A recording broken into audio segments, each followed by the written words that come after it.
क्या उसके आश्चर्य कर्म को आज भी हम होते हुए देख सकते हैं? अगर परमेश्वर के हाथ को देखना चाहते हैं, उसे प्रसन्न करना होगा। अब प्रसन्न करने का अर्थ यह है कि हमें परमेश्वर पर विश्वास करना होगा, क्योंकि बिना विश्वास का परमेश्वर को प्रसन्न करना अनहोना है। कैसे खोले विश्वास किया? क्योंकि खुदा तब कार्य करता है जब आपका बल खत्म हो जाए, जब आप अपने सामर्थ्य में सामर्थ्यहीन हो जाए, जब आप अपने बुद्धि में बुद्धिहीन हो जाए, उस वक्त अगर खुदा को आप पुकारें, खुदा प्रकट होता है। इसलिए क्योंकि खुदा जान गया है इसके शरीर की आंखें खोली नहीं है आप, और इसके विश्वास की आंखें खोली है मेरे प्रिय। अगर आप मूसा के जैसे तैयार हैं तो खुदा आपके सामने समुद्र चाहे जैसा भी हो उसको दो भाग करके आपके लिए मार्ग बनाने के लिए से तैयार होगा। अगर हम प्रार्थना करने वाला व्यक्ति नहीं है, प्रार्थना करने वाला योद्धा नहीं है, तो आप एक कल्पना करना छोड़ दीजिए कि वर्तमान में भविष्य में परमेश्वर आपके जीवनों में अपने हाथ को प्रकट करेगा। बिल्कुल नहीं करेगा। कि यदि हम परमेश्वर के हाथ को अपने जीवन में देखना चाहते हैं तो हमें ये 6 काम करना होगा जो हमने आपके सामने बोला है।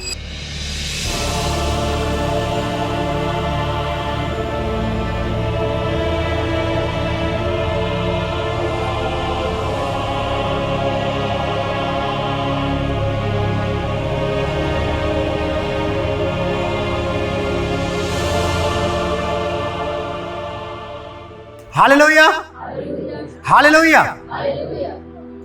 आज के वचन का जो टॉपिक है वह इस प्रकार से है, हम अपने जीवन में परमेश्वर के हाथ को या हम अपने जीवन में परमेश्वर के आश्चर्य कर्म को कैसे प्राप्त कर सकते हैं या कैसे देख सकते हैं।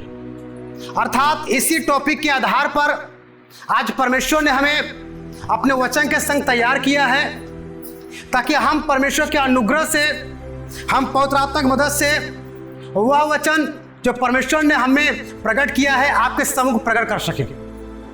तो आज के वचन को हम लोग तनिक भी इग्नोर ना करने का प्रयास करें, वरन आज के वचन को हम लोग ध्यान पूर्वक सुने।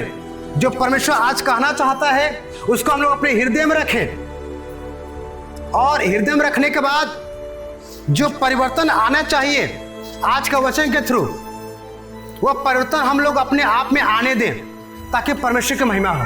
Hallelujah, hallelujah. तो आप लोग वचन को निकालिएगा, निर्गमन 33 अध्याय, और हम लोग पढ़ेंगे 13 पद।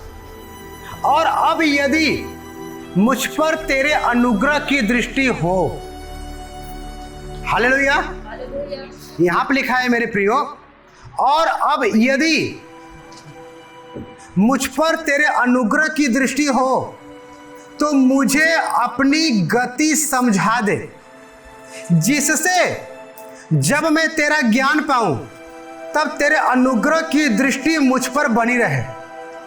फिर इसकी भी सुधि कर कि यह जाति तेरी प्रजा है। हालेलुया। यह जो शब्द है, यह जो वर्ड है परमेश्वर के पवित्र बाइबल का, यह वर्ड मोसेस के द्वारा परमेश्वर ने प्रकट किया है। यह उस वक्त प्रकट किया गया था जिस वक्त में मूसा के संग लाखों लोग थे। अर्थात मूसा को लाखों लोगों की क्या करना था? अगुवाई करना था, क्योंकि मूसा लाखों लोगों का क्या था? लीडर था। और उस वक्त खुदा से मूसा कह रहा था, यही कह रहा था, हे प्रभु अपना मार्ग मुझे दिखा दे। क्योंकि शायद हो सकता है मूसा को परमेश्वर का मार्ग समझ नहीं आ रहा हो, और मार्ग समझ आ रहा होगा लेकिन उसमें परमेश्वर का कौन सा मार्ग है यह समझ नहीं आ रहा होगा। इसलिए मूसा ने उस वक्त यह बोला है कि हे प्रभु मुझे अपना मार्ग दिखा, ताकि मैं तेरे कामों को जान सकूं। जब मैं उस पर चल पाऊंगा तो तेरे कामों को जान सकूं। और आज हमारे और आपके जीवन में भी यही सवाल आते हैं। हमारे सामने कई ऑप्शन हैं, हमारे सामने कई मार्ग हैं, लेकिन हम ये समझ नहीं पाते कि कौन सा विकल्प परमेश्वर का हमारे लिए है। हम ये नहीं समझ पाते कौन सा मार्ग परमेश्वर की ओर से हमारे लिए है। और जब हम समझ नहीं पाते और अपने बुद्धि और अपने ज्ञान के अकॉर्डिंग कोई विकल्प चुन लेते हैं या किसी मार्ग पे चलते हैं तो परमेश्वर का हाथ हम में नहीं दिखाई देता या परमेश्वर का अद्भुत कार्य हम में नहीं दिखाई देता। तो हम लोग सवाल पूछते हैं, क्योंकि बहुत लोग पूछते हैं कि क्या आज भी परमेश्वर काम करता है, क्योंकि वो लोग जो चल दिए हैं किसी विकल्प का चुनाव करके किसी ऐसे मार्गों में जो विकल्प जो मार्ग उनके बुद्धि उनके ज्ञान के अकॉर्डिंग है, और उनमें चलने के बाद जब वो लोग कोई परमेश्वर का हस्तक्षेप, कोई परमेश्वर का हाथ या कोई परमेश्वर का आशा कर नहीं देख पाते हैं तो उनके मन में सवाल आता है। मेरे प्रिय, उनके मन में सवाल आता है और लोग पूछते हैं, बहुत लोग पूछते हैं क्या आज भी परमेश्वर काम करता है। सवाल तब आता है जब कुछ चीजें दिखाई नहीं देती। अगर परमेश्वर का काम दिखाई दिया होता ये सवाल नहीं करते, लेकिन यहां पर परमेश्वर का हाथ नहीं दिखाई दिया, परमेश्वर का अद्भुत काम नहीं दिखाई दिया, इस लोगों ने बोला क्या आज भी परमेश्वर काम करता है? क्या मैं अपने जीवन में परमेश्वर का हाथ देख सकता हूं आज भी? क्या आज भी हम परमेश्वर का हाथ अपने जीवन में देख सकते हैं? क्या उसके आशा कर्म को आज भी हम होते हुए देख सकते हैं? ये सवाल बहुतों के लोगों में, बहुत लोगों के जीवन में है, बहुतों में है, हमारे जीवन में भी हो सकता है। क्योंकि जब हम एक प्रकार से अपने जीवन में अकाल देखते हैं, अपने जीवन में रेगिस्तान भूमि की जैसा सारी बातें देखते हैं, सवाल करते हैं, सवाल हम करते हैं क्या उस परमेश्वर के आशा कर्म को आज हम देख सकते हैं अपने जीवन में? तो उनसे मैं ये कह देना चाहता हूं, हाँ, हम आज भी परमेश्वर के हाथ को, हम आज भी परमेश्वर के आशा कर्म को अपने जीवन में देख सकते हैं। मेरे प्रियो, ऐसा नहीं है कि पवित्र शास्त्र में सिर्फ मूसा के साथ ही परमेश्वर का हाथ दिखाई दिया या पवित्र बाइबल में सिर्फ एलाइजा के साथ ही परमेश्वर का हाथ दिखाई दिया। ऐसा बिल्कुल नहीं है, बल्कि परमेश्वर आज भी हमारे और आपके जीवन में अपने आश्चर्य कर्म को दिखाना चाहता है, अपने हाथ को प्रकट करना चाहता है। मेरे प्रियो, क्योंकि परमेश्वर आज भी जीवित है, परमेश्वर आज भी कार्य करता है, परमेश्वर आज भी रास्ते खोलता है। मेरे प्रियो, परमेश्वर आज भी चंगाई देता है, और यहां तक कि परमेश्वर आज भी आपके सवालों का जवाब देता है। हमें नहीं पता आपके पास कौन सा सवाल है, हमें नहीं पता आपके पास कौन सा प्रश्न है, लेकिन आज मेरा पवित्र बाइबल कहता है, आज परमेश्वर का वचन कहता है कि आज भी आपके सवालों का जवाब देने के लिए हमारा परमेश्वर सक्षम है। आज भी आपके प्रश्नों का उत्तर देने के लिए हमारा परमेश्वर सक्षम है। मेरे प्रियो, आज भी आपके बच्चों का मार्गदर्शन परमेश्वर करता है। आज भी आपके सारे समस्याओं का समाधान परमेश्वर निकाल देता है। मेरे प्रियो, लेकिन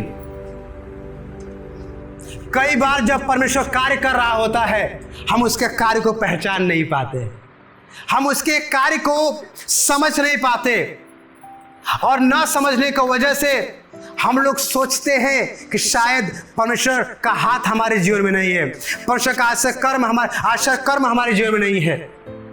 लेकिन आज का जो वचन होगा उसमें से ये सीखने का हम लोग प्रयास करेंगे कि अब हम कैसे पहचान पाएंगे, कैसे समझ पाएंगे कि परमेश्वर का हाथ हमारे जीवन में है, परमेश्वर का आशा कर्म हमारे जीवन में प्रकट हो रहा है। पहली बात है, ध्यान दीजिएगा,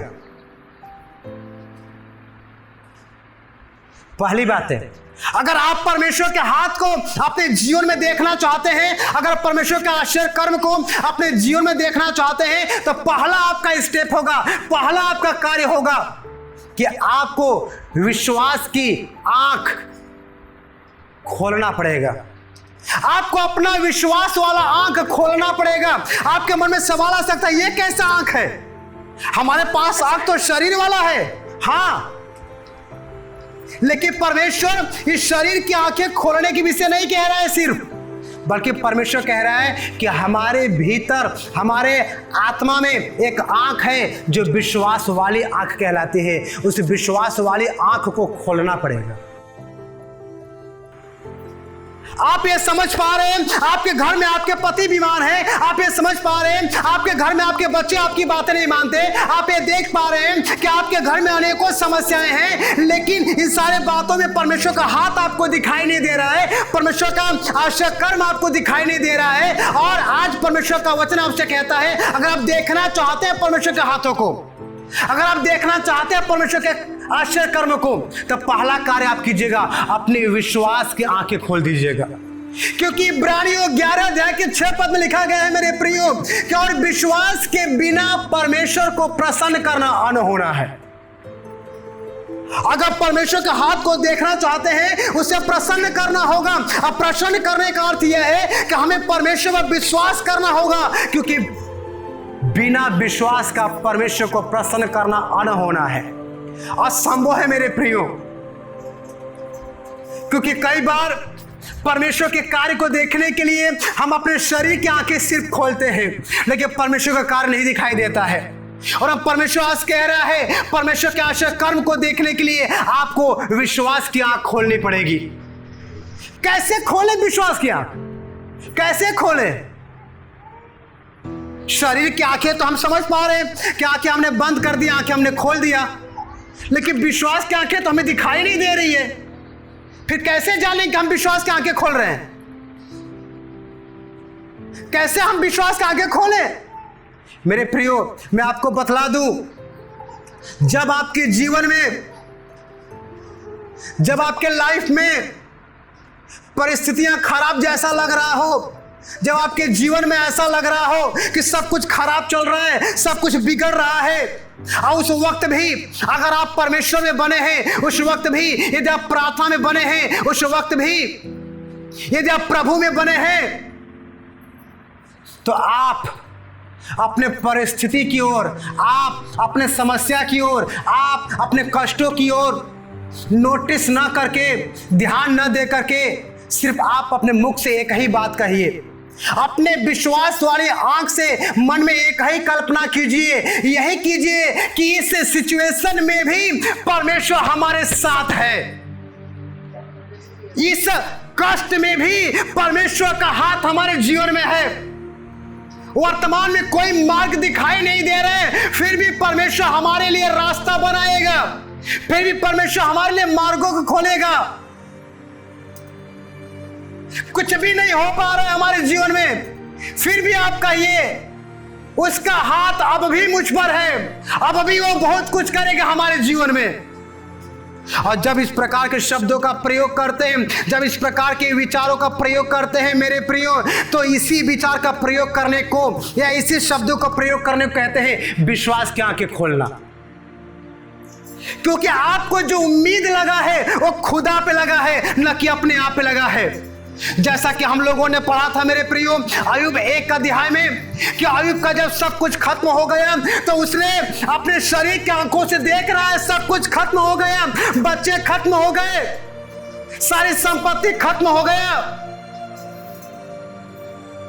लेकिन अपने विश्वास की आंखों से देख रहा है कि अभी भी हमारे पास क्या है, परमेश्वर है। इसलिए उसने विश्वास की आंखें बंद न करने की वजह से उसने परमेश्वर की निंदा नहीं किया, उसने कोई पाप नहीं किया मेरे प्रियो। क्योंकि जिस वक्त विश्वास की आंखें बंद हो जाती है उस वक्त हम पाप का मार्ग का चुनाव कर लेते हैं मेरे प्रियो। लेकिन जिस वक्त अगर विश्वास की आंखें खुली ही रहे तो सिचुएशन चाहे जितना भी गड़बड़ हो, सिचुएशन चाहे जितना भी खराब हो, उस वक्त भी हम कह सकते हैं इस अय्यूब के जैसे कि हम अपनी मां के पेट से नंगे आए हैं और नंगा लौट जाएंगे। खुदा ने दिया था, खुदा ने ले लिया है, और अब भी हम खुदा के नाम को धन्य कहेंगे, क्योंकि विश्वास की आंखें खुली है मेरे प्रियो। और ये विश्वास की आंखें जो खुली है वो विश्वास केवल केवल केवल हमारे सृष्टिकर्ता पर है, हमारे परमेश्वर यहोवा पर है। वही परमेश्वर यहोवा जब हम पढ़ते हैं दूसरा इतिहास 20 अध्याय में, जब देखा राजा यहोशापात कि हमारे विरोध में 3 राज्य के राजा संगठित होकर के हमारे यहूदा राज्य पर आक्रमण करने को आ रहे हैं। उसने शरीर की आंखें के द्वारा कोई डिसीजन नहीं लिया और अब विश्वास की आंखों को खोले रखा। अब विश्वास की आंखों को खोल करके जो डिसीजन लिया, उस डिसीजन ने उस राजा यहोशापात को बिना युद्ध लड़े क्या कर दिया, विजयी घोषित कर दिया मेरे प्रियो। क्योंकि उसका जो आंखें था वो विश्वास की आंखें खुला था, और विश्वास की आंखें खुला था तो खुदा पर था। क्योंकि खुदा तब कार्य करता है जब आपका बल खत्म हो जाए, जब आप अपने सामर्थ्य में सामर्थ्यहीन हो जाए, जब आप अपने बुद्धि में बुद्धिहीन हो जाए, उस वक्त अगर खुदा को आप पुकारे, खुदा प्रकट होता है। इसलिए क्योंकि खुदा जान गया है इसके शरीर की आंखें खुली नहीं है अब, और इसके विश्वास की आंखें खुली है मेरे प्रियो। अगर शरीर की आंखें खुलती, हम कह सकते हैं अब भी जाएंगे, कार्य करेंगे, अब भी जाएंगे, ये डिसीजन लेंगे, वो कार्य करेंगे, और हमारा कार्य क्या हो जाएगा, पुनः निर्माण में हो जाएगा। खुदा बोलेगा अब भी तू कर,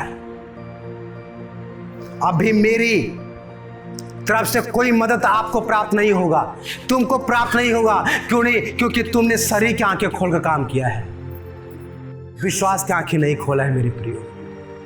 और हम पुनः आपको कहना चाहेंगे, अगर परमेश्वर के आश्चर्य कर्म को आप देखना चाहते हैं अपने जीवनों में, अपने जीवन में ये देखना चाहते हैं कि परमेश्वर ने क्या किया आपके जीवन में, जैसे मोसेस के जीवन में समुद्र को 2 भाग कर दिया है, जैसे मोसेस के टाइम में 40 साल तक परमेश्वर ने इस्राएलियों को खिलाया पिलाया, उनके सारी चीजों का रखवाली किया, वैसा आपके जीवन में भी कर सके तो आपको मूसा के जैसे विश्वास की आंखें क्या करना पड़ेगा, परमेश्वर के प्रति खोलना पड़ेगा मेरे प्रिय, खोलना पड़ेगा।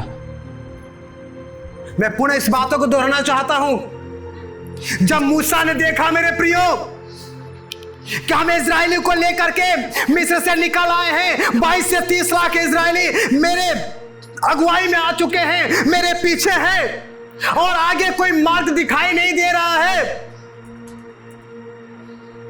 लेकिन पुनः क्या हुआ, मिस्र की सेना राजा फिरौन के संग उसी इस्राएलियों को मारने के लिए, अपने वश में करने के लिए उनके पीछे आ पड़ी है। उस वक्त मोसेस ने, उस वक्त मूसा ने अपने शरीर की आंखें के द्वारा घबराया नहीं मेरे प्रियो, और विश्वास के आंखों के द्वारा क्या किया है, खुदा के आश्चर्य कर्म को देखा है। और आश्चर्य कर्म कौन सा था? समुद्र में से मार्ग को निकालना, समुद्र को 2 भाग देखना। क्या आज आप अपने जीवन में ऐसे समय में आ चुके हैं जिस समय में लगता है कि आपके पीछे आपके शत्रु आप पर आक्रमण करने के लिए आ पड़े हैं, कि आप ऐसे समय में आ गए हैं कि आपके आगे समुद्र पड़ा है, मार्ग दिखाई नहीं दे रहा है? तो उस वक्त खुदा आज कहता है आपसे कि आप मूसा के जैसे मेरी ओर हाथे उठा करके, मेरी ओर विश्वास का आंखें खोल करके मेरे आश्चर्य कर्म को प्रकट करने के लिए तुम मुझसे प्रार्थना कर। अगर आप मूसा के जैसे तैयार हैं तो खुदा आपके सामने समुद्र चाहे जैसा भी हो उसको 2 भाग करके आपके लिए मार्ग बनाने के विषय तैयार होगा, आपके जीवन में आश्चर्य कर्म करने के लिए तैयार होगा मेरे प्रियो।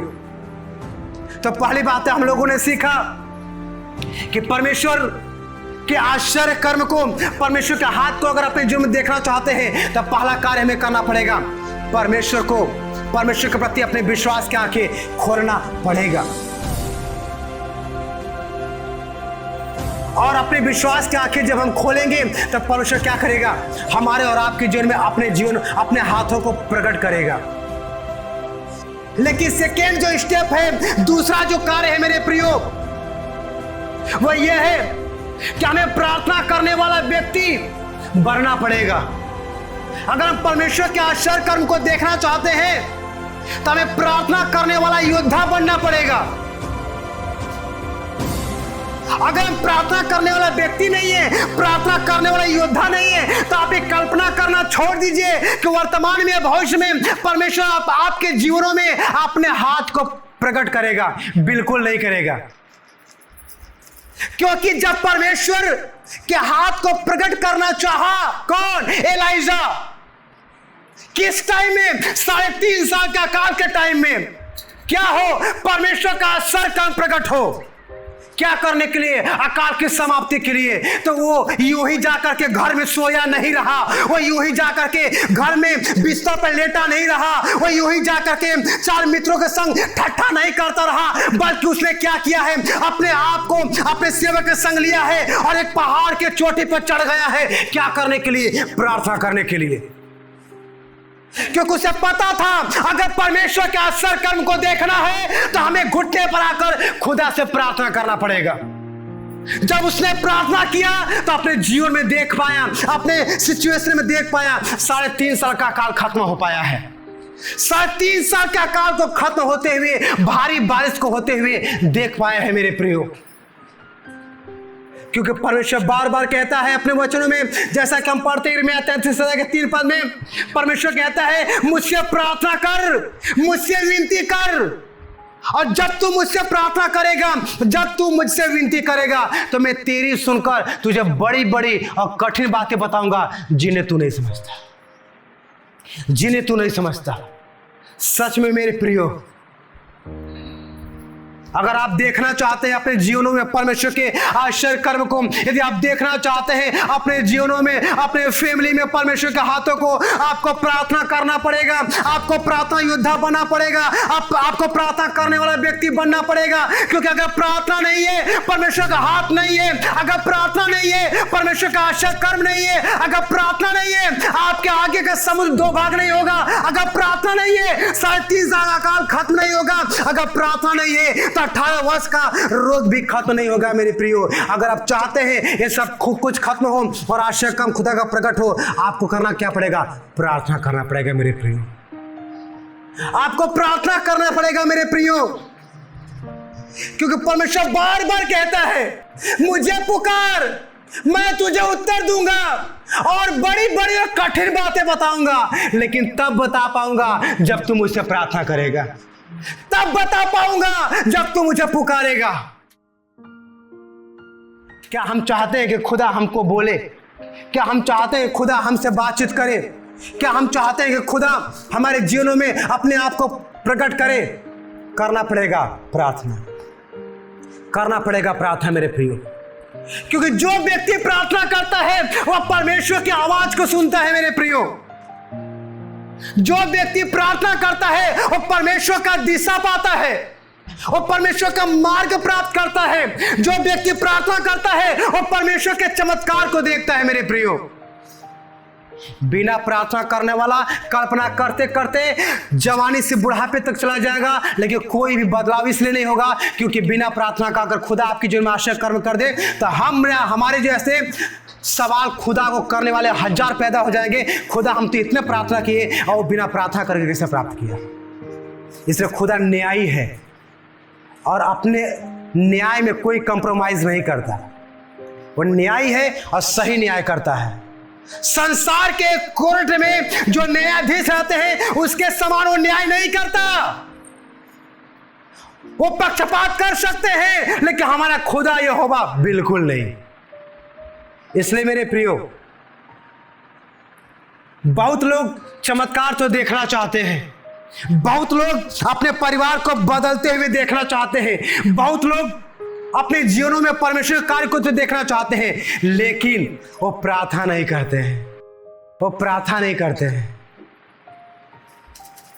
और आज परमेश्वर आपसे कहता है, हमसे कहता है, आप देखना चाहते हैं परमेश्वर का आश्चर्य कर्म को, आप देखना चाहते हैं परमेश्वर के कामों को, आप देखना चाहते हैं परमेश्वर के चमत्कार को, आप जानना चाहते हैं परमेश्वर की इच्छा को, तो आपको एक ही कार्य फिर से करना पड़ेगा, प्रार्थना करना पड़ेगा। आपको प्रार्थना करना पड़ेगा मेरे प्रिय, क्योंकि जहां सच्ची प्रार्थना होती है वहां परमेश्वर का हाथ भी प्रकट होता है मेरे प्रिय।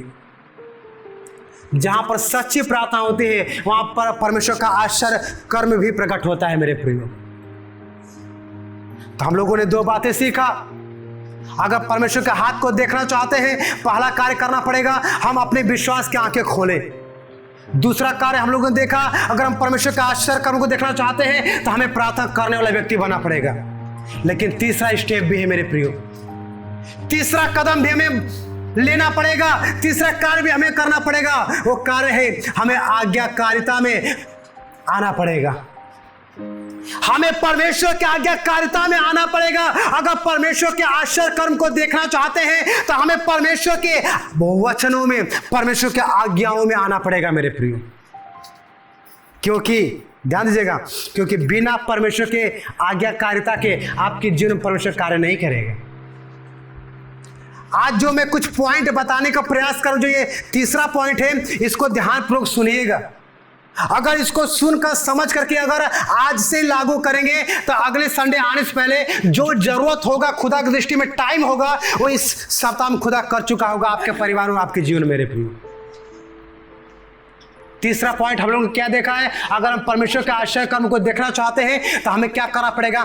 आज्ञाकारिता में आना पड़ेगा। किसके? परमेश्वर के। परमेश्वर की आज्ञाकारिता में आना पड़ेगा, मनुष्यों के नहीं। मैं भी कोई ऐसी आज्ञा देता हूं जो खुदा के वचन के बाहर है, मेरी आज्ञाकारिता मत आइए। मैं बहुतों से लोगों से बातचीत करता हूं, आमने सामने बातचीत करता हूं, फोन से बातचीत करता हूं, अदर माध्यम से बातचीत करता हूं। मैं यही कहता हूं, अगर कोई आज्ञा मेरे थ्रू ऐसा निकलता है जो खुदा के वचन के खिलाफ है, मेरी बिल्कुल उस आज्ञा को मत मानना, क्योंकि मैं नहीं चाहता, मैं मनुष्य हूं, मेरी आज्ञा आप माने। मैं ये चाहता हूं मेरी वही आज्ञा आप माने जो खुदा के वचन से निकलता है, जो खुदा के वचन के आधार पर है। और जैसे कि हम लोग देखते हैं व्यवस्था विवरण 28 अध्याय के 1 पद और 2 पद में हम लोग पढ़ते हैं मेरे प्रियो, कि यदि तू अपने परमेश्वर यहोवा की सब आज्ञाएं, 1 नहीं, 2 नहीं, 3 नहीं, 4 नहीं, और सब आज्ञाएं, परमेश्वर कहता सब आज्ञाएं मानेगा, तो नीचे जब पढ़ेंगे तो लिखा गया है, तो ये सब आशीर्वाद तुझ पर पूरे होंगे। कौन सा? जो आप चाहते हैं, जो आप चाहते हैं कि परमेश्वर आपके जीवन में कार्य करे, वो सारे आशीर्वाद आपके जीवन में पूरा होगा। लेकिन करना क्या पड़ेगा मेरे प्रियो? आपको परमेश्वर की आज्ञा को मानना पड़ेगा, आपको परमेश्वर की आज्ञा को मानना पड़ेगा। हो सकता है आपके घर में आपके रिश्तेदार आए और आपके रिश्तेदार इस प्रकार से बोले कि ऐसा है, हमें बर्तन दे दीजिए, क्या करने के लिए? नशा का पदार्थ यूज करने के लिए। आप बोलिए हम आपकी बातें नहीं मानेंगे, हम खुदा की बातें मानेंगे, इसलिए क्योंकि हम खुदा के आज्ञाकारी हैं, आपके आज्ञाकारी नहीं। अगर आप अपने जीवनों में खुदा के कार्य को देखना चाहते हैं, तो अगर आप अपने जीवनों में खुदा के सामर्थ्य को देखना चाहते हैं, तो अगर आप बिस्तर पर लेटे हैं और सुबह में या भोर में या किसी टाइम में आपकी नींद नहीं खुल रही है और आपको आलस से आ रहा है और ऐसा लग रहा है कि हम प्रार्थना नहीं करेंगे, वचन नहीं पढ़ेंगे, आप अपने आप को बोलिए नहीं, हम अपने आप के आज्ञाकारी नहीं है, हम खुदा के आज्ञाकारी। हम उठेंगे और प्रार्थना करेंगे और वचन को पढ़ेंगे, तब जाकर खुदा क्या करेगा आपके जीवन में, हमारे जीवन में क्या करेगा? अपने आश्चर्य कर्म को क्या करेगा मेरे प्रियो? प्रकट करेगा मेरे प्रियो। क्योंकि हम लोग देखते हैं अगर परमेश्वर का हाथ हमारे जीवन में प्रकट होता है, उसका एक स्रोत यह भी होता है कि हम परमेश्वर के आज्ञाकारी हैं। क्योंकि परमेश्वर का हाथ अक्सर आज्ञाकारिता के बाद दिखाई देता है। आप बोलेंगे ये कहां लिखा है? ध्यान दीजिएगा, ये कहां लिखा है? जब परमेश्वर यहोवा के कहने के बाद एलाइजा ने क्या किया है? राजा अहाब के पास जाकर बोला है कि हे राजा अहाब सुन, जिस परमेश्वर यहोवा के सम्मुख मैं नित्य उपस्थित रहता हूं, उसके जीवन की शपथ बिन मेरे कहे ना तो आकाश से बारिश होगा ना तो आकाश से ओस पड़ेगा। और इस आज्ञा को मानने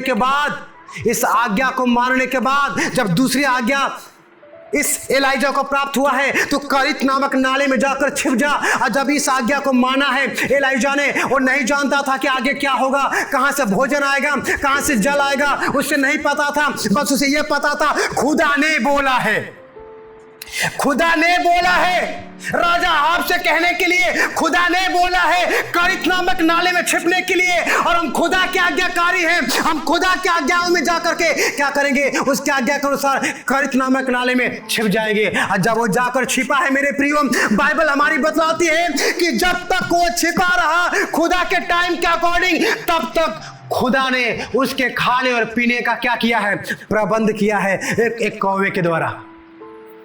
अगर वो आज्ञाएं नहीं मानता तो अगर वो बोलता नहीं नहीं नहीं मैं करित नामक नाले में क्यों छुपूं, मुझे कहां से भोजन मिलेगा, नहीं मानता, तो खुदा के प्रबंध को, खुदा के आश्चर्य कर्म को जो कौवे के द्वारा एलाइजा के जीवन के लिए हुआ है वो नहीं देख पाता।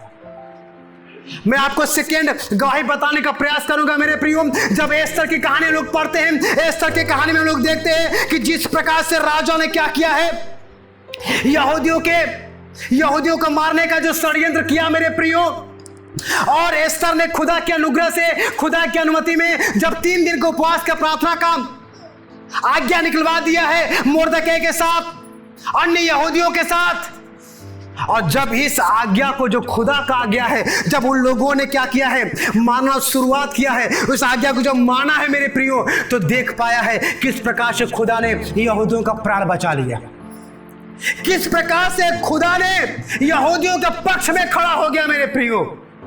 तो मैं बार बार यही कहना चाहता हूं आप लोगों से, अगर आप लोग चाहते हैं खुदा आपके जीवन में आश्चर्य कर्म प्रकट करे, आज्ञाओं को मानो, आज्ञाओं को मानो, आज्ञाओं को मानो। बार बार कह रहा हूं, आज्ञाओं को मानो। अगर आप खुदा के आज्ञाओं को नहीं मानते हैं, अगर आप खुदा के आज्ञाओं के विपरीत जाते हैं, आप परमेश्वर के हाथों को अपने जीवन में नहीं देख पाएंगे मेरे प्रियो। मैं यहाँ पर कुछ और स्टोरी बताने का प्रयास करूंगा। नूह का नाम आपने सुना है, जिसको अंग्रेजी में नूहा कहा जाता है।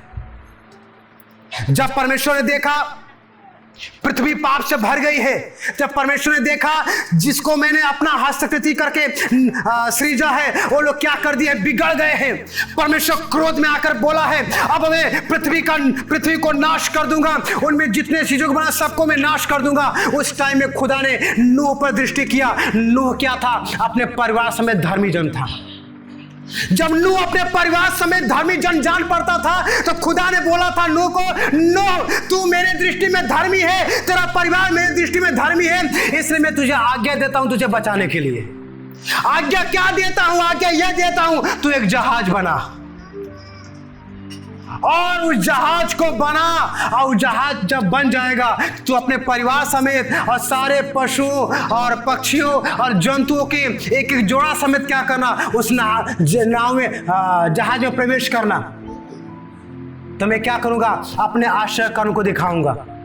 नूहा बोल सकता था ये कैसी आवाज है, क्योंकि जिस टाइम में नूहा जहाज बना रहा था, मतलब नाव बना रहा था, उस टाइम में कहा जाए तो बारिश का होना एकदम नामुमकिन था या अनहोना था।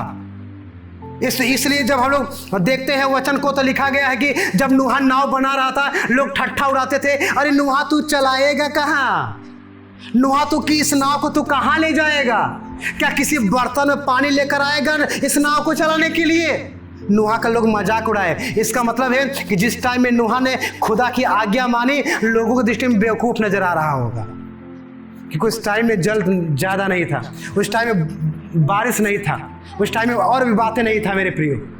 लेकिन खुदा को एक बात पता था, नूहा को एक बात पता था, आज्ञा मानना है। किसकी? खुदा की।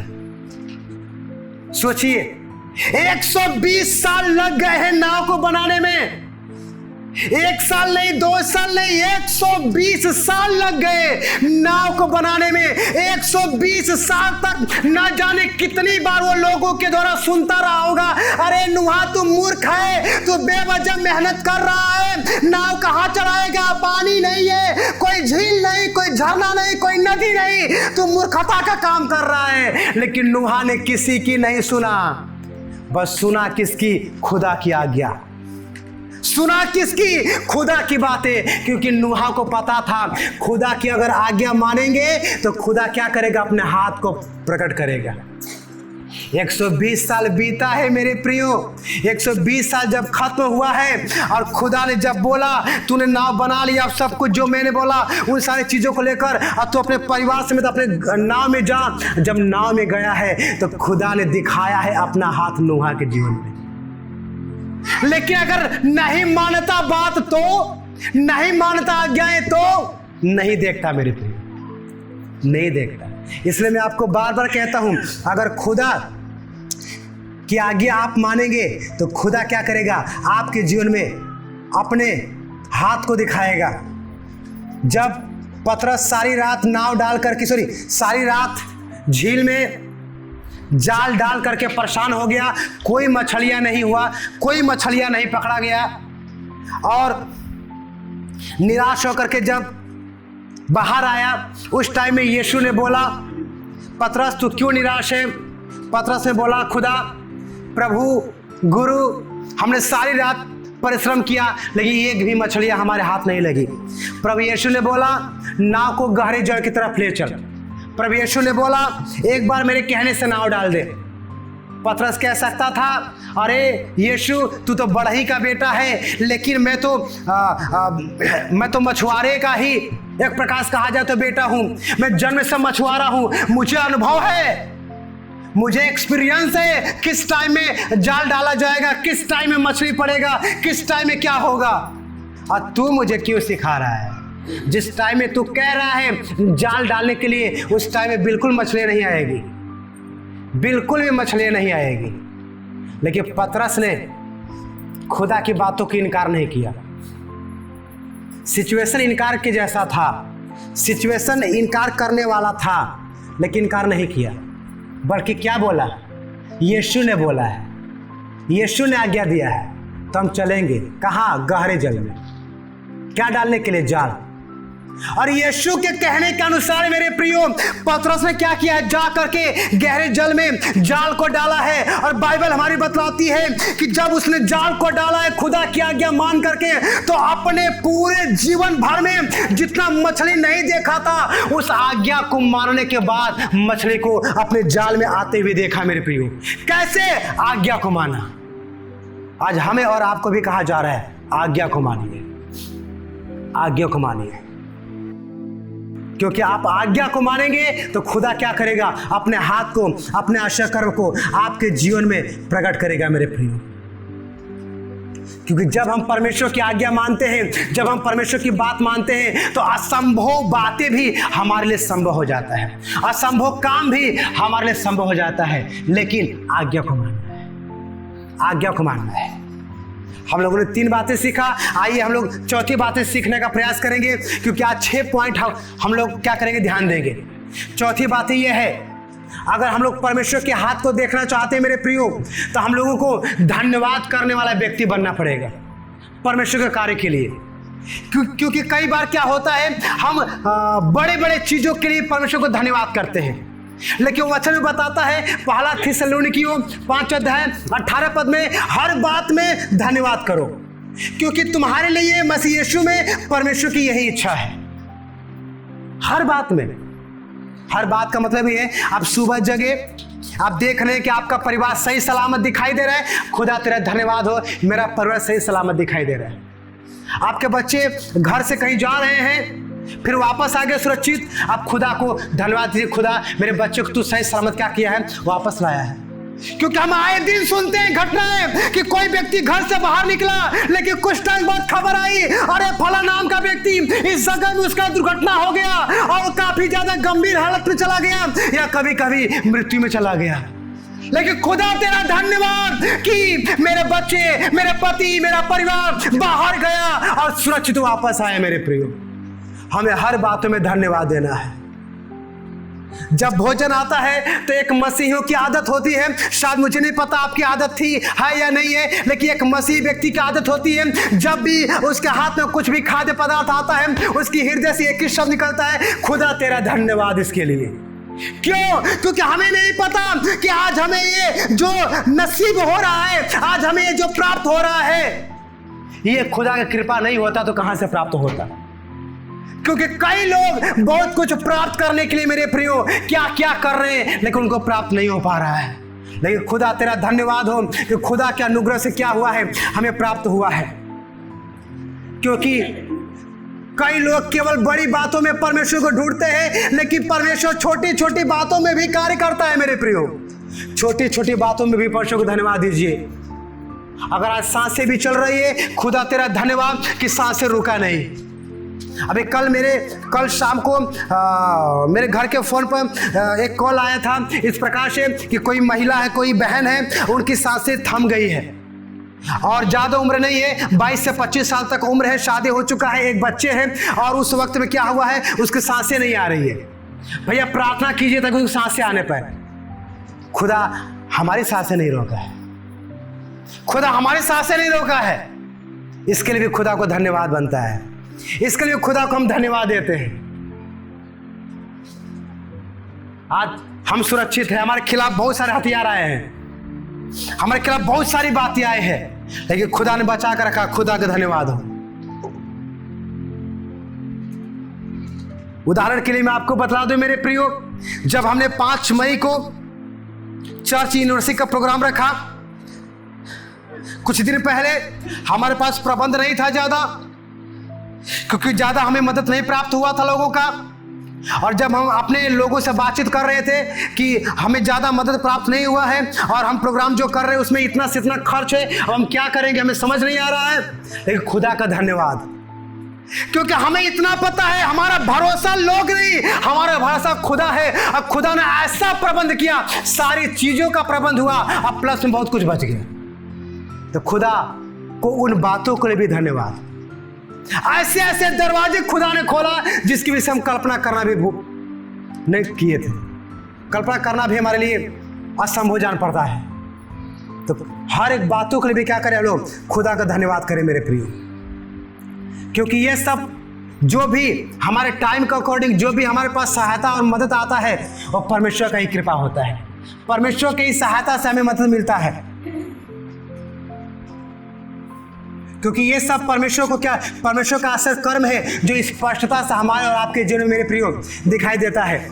आइए थोड़ा हम जल्दी चलते हैं। अगला पॉइंट हम लोग देखेंगे, 5वां पॉइंट हम लोग देखेंगे। हम नहीं पता कौन लिख रहा है कौन नहीं लिख रहा है, लेकिन 5वां पॉइंट हम लोग देखेंगे कि पवित्र जीवन, हमें पवित्र जीवन जी करके क्या करना है, परमेश्वर की महिमा करना है। आप लोग शायद ये सोचेंगे कि मैंने ऐसा क्यों बोल दिया, कौन लिख रहा है कौन नहीं लिख रहा है, क्योंकि 2 साल से मैं चिल्लाता हुआ आ रहा है कि जो पढ़े लिखे लोग हैं वो कॉपी पेन और बाइबल लेकर आए। उनके पास बहुत कुछ होगा, परफ्यूम होगा, बॉडी स्प्रे होगा, महंगी महंगी घड़ियां होंगी, सब कुछ होगा, लेकिन मात्र कुछ रुपये का ना कलम ना कॉपी होगा। खुदा उनका न्याय करेगा, और ऐसा न्याय करेगा कि अपनी आंखों से देखते रह जाएंगे और समझ नहीं आएगा ऐसा क्या हो गया। क्योंकि खुदा के दास का चिल्लाना आसान नहीं होता है। शायद आप बाइबल पढ़े नहीं होंगे, शायद आप बाइबल पढ़े नहीं होंगे। मैं आपकी कहानी बता देता हूं। यही नूह जब 120 साल तक चिल्लाता रह गया कि लोग फिर जाए, लोगों ने मजाक उड़ाया, नहीं हो सकता, ये नूह झूठ बोल रहा है, नूह मनमानी कर रहा है, नूह बुद्धिमान नहीं है, नूह मूर्ख है। और खुदा ने जब नूह को जहाज के अंदर प्रवेश करवा के जहाज का दरवाजा बंद करवाया, और खुदा ने जब आकाश से बारिश का झरना खोला है, वही लोग चिल्लाते रह गए, लेकिन खुदा ने दरवाजा नहीं खोला। क्योंकि खुदा भी देखता है लोग मेरे दास का आदर करते हैं या फिर अपनी बातों का आदर करते हैं। और हमें पता ही बात का, बहुत सारे लोग 2 साल में बहुत सारे मैंने बातें बोला है, किसी के पास हार्ड कॉपी में बाइबल भी नहीं होगा, ना तो कॉपी होगा ना कलम होगा, क्योंकि उनके दृष्टि में खुदा के दास का बोलना एक मूर्खता है, उनके दृष्टि में खुदा के दास का बोलना एक पागलपन है। लेकिन खुदा उनका न्याय करे, क्योंकि मैं उनको खुदा के हाथ में सौंपता हूं। मैं न्याय नहीं कर सकता, खुदा उनका न्याय करे, और ऐसा न्याय करे कि जीवन भर उनको सबक मिले कि खुदा न्याय किया है हमारे साथ। मुझे नहीं पता मैं ऐसा क्यों बोला, लेकिन खुदा के दास का बोलना कुछ होता है, ध्यान दीजिएगा। यहां पर लिखा है 5वां पॉइंट मेरे प्रियो, हमें पवित्र जीवन जीना है। अब ध्यान दीजिए, क्या हम पवित्र जीवन जीते हैं? क्या हम पवित्र जीवन जीते हैं? क्योंकि मत्ती 5 अध्याय के 8 पद में लिखा गया है मेरे प्रियो, धन्य वे जिनके मन शुद्ध है क्योंकि परमेश्वर को देखेंगे। आज सब लोग देखना चाहते हैं परमेश्वर को, बोलते हैं खुदा मुझे तू अपने बुलाहट को दिखा दे, मुझे तू अपने मार्ग को दिखा दे, मुझे तू अपने दर्शन को दिखा दे, लेकिन भूल जाते हैं खुदा ने बोला है धन्य है वही व्यक्ति, परमेश्वर को देखेंगे वही व्यक्ति जिनके मन शुद्ध है। मुझे नहीं पता मन शुद्ध है या अशुद्ध है, आप जानते हैं, लेकिन खुदा कहता है देखेगा वही जिनके मन शुद्ध है। स्पष्ट लिखा गया है मेरे प्रियो कि जिनके मन शुद्ध होते हैं वही परमेश्वर को देखते हैं, क्योंकि पाप, घमंड और सांसारिकता कई बार हमारी आत्मिक आंखों को बंद कर देती है, इसीलिए हम परमेश्वर को देख नहीं पाते। हम परमेश्वर को देख नहीं पाते हैं और ना ही परमेश्वर के उपस्थिति को महसूस कर पाते हैं, ना ही परमेश्वर का कार्य को स्पष्टता में देख पाते हैं मेरे प्रियो। लेकिन देखना चाहते हैं, हमें पवित्र बनना पड़ेगा। हमारे शब्दों में पवित्रता होनी चाहिए, हमारे नजरिए में पवित्रता होनी चाहिए, हमारे मनों में पवित्रता होनी चाहिए, यहाँ तक कि हमारा बेड भी पवित्रता में होना चाहिए। कई बार हम सोचते हैं हम अपने बिस्तर पे हैं, अपने मोबाइल में गंदी गंदी चीज़ें देख लेते हैं। हम अपने मोबाइल को भी पवित्र नहीं किए, ना तो अपने बिस्तर को पवित्र किए। खुदा कहता है पवित्रता बिना मुझे नहीं देख सकता, पवित्रता में आना पड़ेगा। पवित्रता के बिना खुदा को आप देख नहीं सकते। लास्ट बातें बताकर हम वचन बंद करेंगे। छठवीं बात है मेरे प्रियो, हमें धैर्य रखना पड़ेगा। अगर हम परमेश्वर के हाथों को अपने जीवन में देखना चाहते हैं, हमें धीरज धरना पड़ेगा, हमें धैर्य रखना पड़ेगा मेरे प्रियो, ताकि परमेश्वर सही समय पर हमारे जीवन में अपने हाथ को प्रकट करने पाए मेरे प्रियो। क्योंकि कई बार हम तुरंत चमत्कार चाहते हैं, लेकिन परमेश्वर का समय अलग होता है चमत्कार करने का, क्योंकि परमेश्वर अपने टाइम पर ही चमत्कार करेंगे। क्योंकि अगर उसका टाइम नहीं आया होगा वह चमत्कार नहीं करेगा, वह चमत्कार नहीं करेगा मेरे प्रियो। इसलिए हमें धैर्य रखना पड़ेगा। जब यूसुफ, उत्पत्ति की पुस्तक पढ़ते हैं, जब यूसुफ 17 वर्ष का था, अर्थात जोसेफ जब 17 वर्ष का था, खुदा ने उसको दर्शन दिया था, खुदा ने उसको स्वप्न दिया था, मैं तुझे महान करूंगा। और जैसे खुदा ने उसे दर्शन दिया, उसे स्वप्न दिया, उसके लाइफ में संघर्ष शुरू हो गया। उसके 11 भाई उसके विरोध में हो गए। उसे समझ नहीं आ रहा है, अरे यही 11 भाई 70 वर्ष तक मेरे से प्रेम करते थे, अब मेरे खिलाफ क्यों हो गए। खुदा को पुकारा होगा, लेकिन खुदा का हाथ नहीं दिखाई दे रहा है। लेकिन उसने खुदा को छोड़ा नहीं, धैर्य धरा। जब 11 भाई जोसेफ के विरोध में होकर के जोसेफ को मारने का षड्यंत्र किए, जोसेफ को गड्ढे में डाले, जोसेफ को एक इश्माइलियों के हाथ में बेच दिए, तो भी खुदा से जोसेफ सवाल किया होगा, खुदा ने कुछ नहीं प्रकट किया, फिर भी जोसेफ ने धैर्य धरा। जब जोसेफ पोतीफर के घर में जाकर के एक सेवक के रूप में, नौकर के रूप में काम कर रहा था, कोई बड़ा काम उसके जीवन में नहीं हो रहा था, और सपने पूरे नहीं हो रहे थे जो खुदा ने दिखाया था, तो भी जोसेफ ने सवाल तो किया, लेकिन सवाल करने के बाद उसने धैर्य नहीं खोया, धैर्य रखा।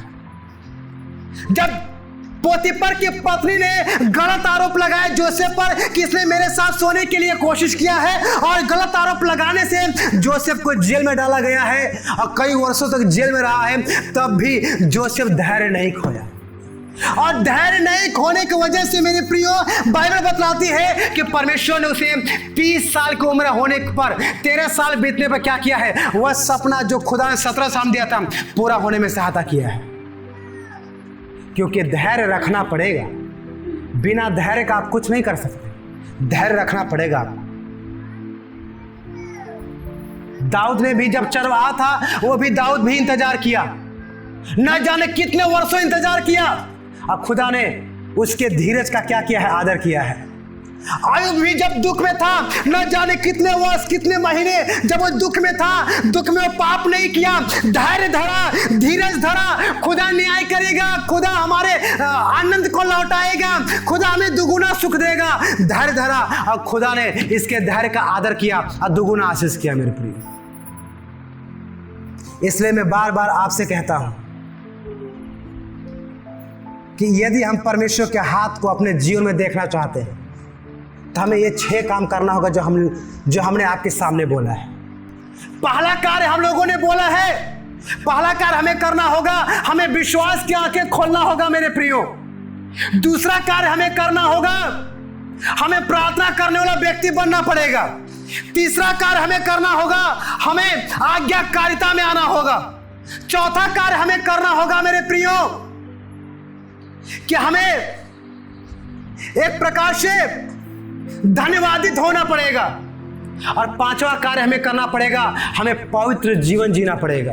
और छठवां कार्य हमें करना पड़ेगा, हमें धीरज धरना पड़ेगा।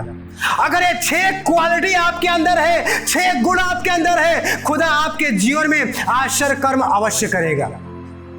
अगर इन 6 कार्यों को आज से आप करने के लिए तैयार होंगे, आज से आप इन 6 बातों को अपने जीवन में लागू करने के तैयार होंगे, तो खुदा आपके जीवन में आज से ही अपने हाथ को दिखाना प्रारंभ कर देगा और आप अपने नग्न आंखों से देखने पाएंगे, शारीरिक आंखों से देखने पाएंगे कि आपके जीवन में खुदा है, आपके जीवन में खुदा है, आपके रिश्तों में खुदा है, आपके परिवारों में खुदा है, आपके सारे कामों में खुदा का आश्चर्य कर्म है।